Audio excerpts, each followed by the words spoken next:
On s'intéresse au métier du numérique, notamment le blogging. Aujourd'hui, on parle des difficultés et défis liés à ce métier. On va aborder la question avec Atman Bouba. Il est le secrétaire exécutif de l'Association des blogueurs du Bénin. Il va être reçu par la charmante Agnat Bello. Mais d'abord, voici ce reportage réalisé par Fulgencia Runtonji. Un smartphone, un ordinateur, une tablette et une connexion Internet suffisent pour faire carrière dans le numérique. Chaque année, de nombreuses formations innovantes et de nouveaux métiers sont créés.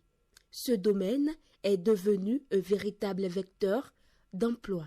Où que vous soyez dans le monde, vous pouvez gérer votre entreprise avec votre smartphone ou avec votre ordinateur.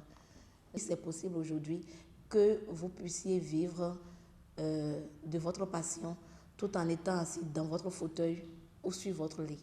80% des formés de mes participants à Community Business Manager ont trouvé du travail. Et je vous dis, il y a les grands opérateurs, il y a les concessionnaires ici au Bénin qui recrutent des Community Business Management. Aujourd'hui, le mobile, surtout les smartphones, se sont démocratisés.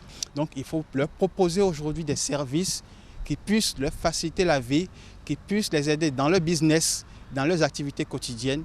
Grâce aux réseaux sociaux, les acteurs du domaine deviennent incontournables dans le secteur du digital. Pour communiquer sur leurs produits, plusieurs entreprises et même des particuliers ont compris l'utilité de se vendre sur le net pour mieux rivaliser avec la concurrence.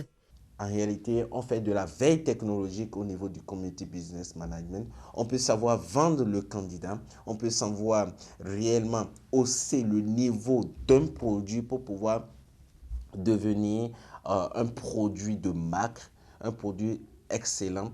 Donc, un community manager qui n'est pas bien formé va pouvoir créer au fait d'incidents pour la marque. Et donc, si par exemple votre passion consiste à découvrir les coins les plus exotiques du monde, vous imaginez bien qu'à force de découvrir, à force de faire découvrir aux gens, à force d'avoir beaucoup de gens qui vous suivent, des followers ou des abonnés, si c'est une chaîne YouTube, vous pouvez négocier avec des hôtels ou avec des endroits exotiques pour faire leur promotion, faire leur publicité. Que vous avez de bonnes idées que vous proposez à vos clients, donc c'est un métier prometteur et qui vous promet quand même des revenus substantiels pour vous épanouir. Le numérique est un secteur en pleine expansion.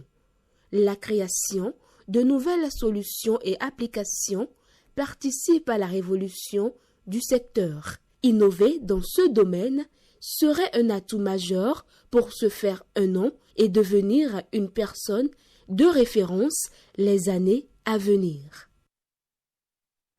Peut-on se faire un nom à travers le blogging, Agnat Bello? La réponse sera mitigée. Moi, je dirais oui. On aura quand même un expert sur ce plateau qui nous dira si c'est possible de se faire un nom. Ça dépend maintenant de quel nom vous voulez vous faire aussi. On reste dans ça, c'est vrai en plus. C'est vrai. Merci, Agnat, d'être là. Merci également à vous, M. Bouba, Atman Bouba, secrétaire exécutif de l'Association des blogueurs du Bénin. Bonsoir. Bonsoir, madame. Merci d'être là. Vous êtes blogueur. En effet.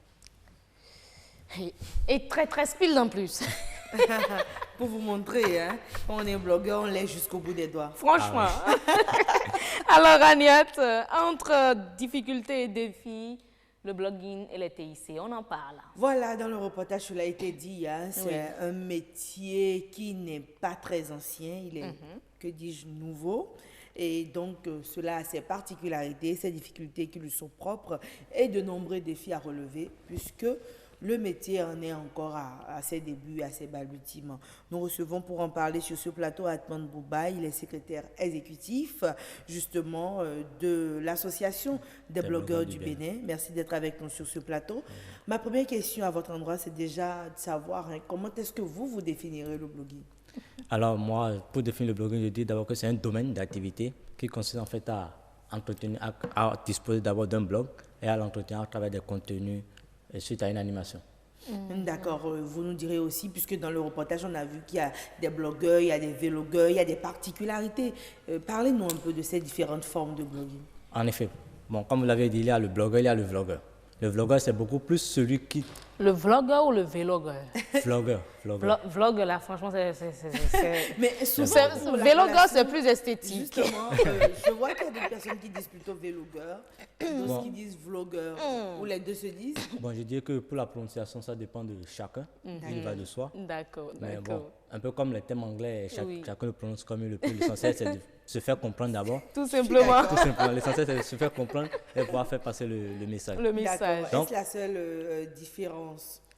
Non, ce n'est pas la seule différence parce que le vlogueur, en fait, ce qui est définit le vlogueur ce qui différencie plutôt le vlogueur du blogueur, c'est que le vlogueur, lui, se concentre beaucoup plus sur du contenu vidéo. C'est-à-dire, quand vous allez sur son blog, sur la plateforme, c'est uniquement des vidéos. Par contre, le blogueur, lui, il est beaucoup plus mixte. Il peut utiliser, par exemple, des photos, des vidéos, des images et du contenu texte. D'accord. Mais la plupart des vlogueurs se définissent aussi comme étant des blogueurs. Donc, Oui. dans l'association des blogueurs, par exemple, il y a des vlogueurs. En effet. En fait, ils sont considérés comme des blogueurs, mais c'est en fait, le thème se retrouve dans Un la peu comme définition si du c'est blogueur. une Mais c'est carrément, voilà, discipline une de- sous-discipline en quelque D'accord. sorte. C'est carrément un petit débranchement, Ok, je dirais. d'accord. D'accord. En parlant toujours des blogueurs ici au Bénin, le Bénin compte combien de blogueurs à l'heure actuelle? Alors, en tout à cas, l'heure- répertoriés. À l'heure actuelle, voilà, répertorié, c'est très important de le préciser parce que l'association des blogueurs du Bénin, pour adhérer, c'est volontaire, c'est libre. Donc l'association des blogueurs du Bénin compte à son actif une centaine de membres. D'accord. Donc il y a d'autres blogueurs qui n'ont pas du tout adhéré à l'association, mais on ne peut pas les répertorier parce qu'on ne peut que répertorier ceux qui sont à Ceux qui l'intérieur sont de avec l'association. Mais moi, je me demande, hein, Heureuse Dalondé, elle a une chaîne YouTube ou une page Facebook professionnelle, elle envoie des vidéos et tout. Ça fait de moi blogueuse? Non, pas du ou tout. Vlogueuse? Pas du tout. Parce que ça dépend de ce que vous partagez comme information, comme vidéo. Il faut que ce soit des vidéos de vous d'abord, sensibilisant sur une cause ou partageant une passion donnée. Quand je prends l'exemple plutôt, pour éviter le pléonasme, de Sonia Agbantou, Sonia et de Annick, elles partagent beaucoup plus des vidéos pour faire passer des messages, soit des vidéos de développement personnel, en quelque sorte. Là, vous voyez la différence. Par contre, quelqu'un qui partage des vidéos d'une autre personne ne veut pas être considéré comme vlogueur. Il faut que ce soit beaucoup plus Il faut personnel. que le contenu soit votre. Justement. En effet. C'est aussi une particularité des blogueurs en Des général. blogueurs en général. Alors, parlons à présent de comment est-ce qu'on vient, on en devient comment on devient blogueur. Alors, pour devenir blogueur, il n'y a pas de formation a priori. Il n'y a pas de formation a priori comme le métier de Et ce journaliste. n'est pas une faille? Non, Parce que pas du tout. on a tellement de choses sur le net, hein? Pas du tout, c'est beaucoup plus l'avantage même du secteur. Mais je dirais que c'est beaucoup plus l'avantage du secteur, mais je dirais que pour un blogueur qui se respecte, c'est-à-dire on se lance d'abord et ensuite on se forme pour avoir les techniques de rédaction. Parce que bien que le concept soit assez ouvert et moins lâche, bon, je dirais assez relâche comme Il y a des règles à plus que respecter. plus que le journal, il y a assez de règles, assez de contraintes à respecter. D'accord. Parlons déjà des tout premiers blogueurs. Hein. Ils vous diront que eux, ils ont tout appris sur le tas avec des tutos sur le net. Aujourd'hui, on a des petites formations. Est-ce que de cette époque à maintenant, quelque chose a vraiment changé dans la qualité de ce que proposent les blogueurs aujourd'hui? Oui, en effet, ça a beaucoup changé. Quand je regarde, par exemple, moi, je suis entré dans le blogging en septembre 2014, je crois bien, septembre 2014. Donc, 5 ans après, quand je regarde derrière, je vois que ça a beaucoup changé. Au départ, d'abord, sur ma propre personne, même le contenu que j'avais l'habitude de partager en 2014 a changé. Vous êtes spécialisé en quoi? Sur l'engagement citoyen électrique. Ok, d'accord. Donc, au fur et à mesure qu'on évolue, on devient beaucoup plus professionnel. Donc, en même temps, quand moi j'entrais dans le blogging, c'était pas encore assez connu. Il y avait des blogueurs, certes, mais c'était pas encore assez élargi. Mais avec le temps et beaucoup plus avec la création de l'association des blogueurs du Bénin, il y a eu des formations et des sensibilisations qui ont été faites pour en fait inciter, donner le cours de ce domaine-là à la jeunesse béninoise.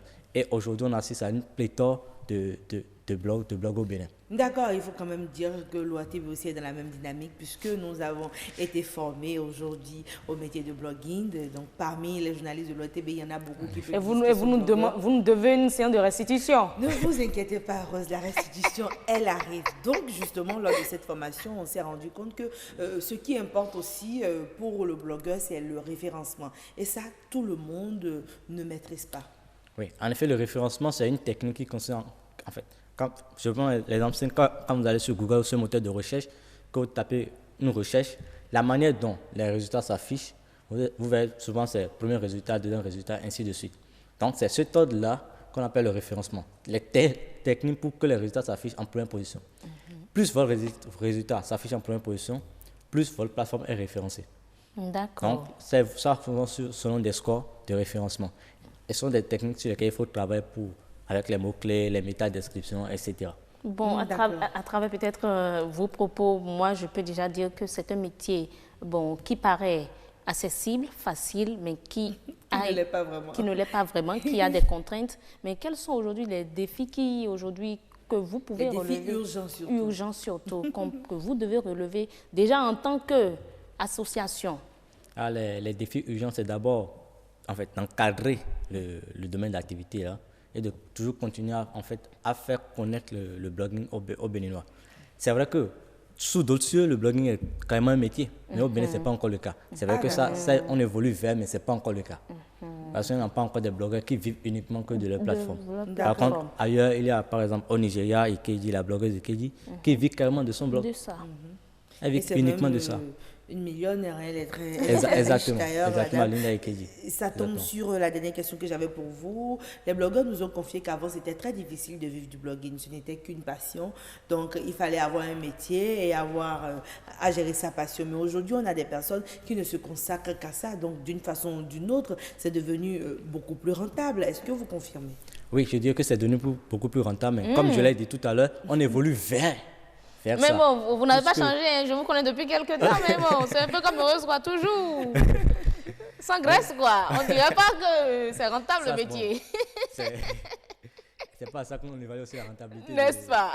Des métiers ou pas. Effectivement. Et je ne vais pas parler au nom des autres blogueurs parce que ça dépend de chacun. D'accord. Un blogueur, par exemple, qui est passionné par le football, qui crée sa plateforme sur le football, surtout avec l'actualité du football actuellement et la vision du gouvernement pour le sport. Un blogueur qui se lance dans ce domaine-là, qui apporte des suggestions, des analyses concrètes pour contribuer au développement du sport, d'office, il va se positionner très rapidement et pouvoir rapidement essayer de rentabiliser avec des contrats, soit avec le ministère, soit avec la fédération béninoise, soit avec des clubs de football. Si, on a l'impression que vous faites tous à peu près la même chose. La même chose, il faut savoir choisir. On aura le temps de revenir dessus si vous permettez. Le temps qui nous était parti est terminé. Vous l'avez compris, c'était donc votre lundi tic sur Autant Savoir. Un autre lundi tic, ce sera la semaine prochaine. On a assez de tics là. Lundi TIC, oui. Lundi TIC, si vous préférez. Alors, merci beaucoup, la charmante Agnate Bello. Avec vous, c'est le bleu qui gagne. Comme vous, hein. N'est-ce pas? Je vous suis.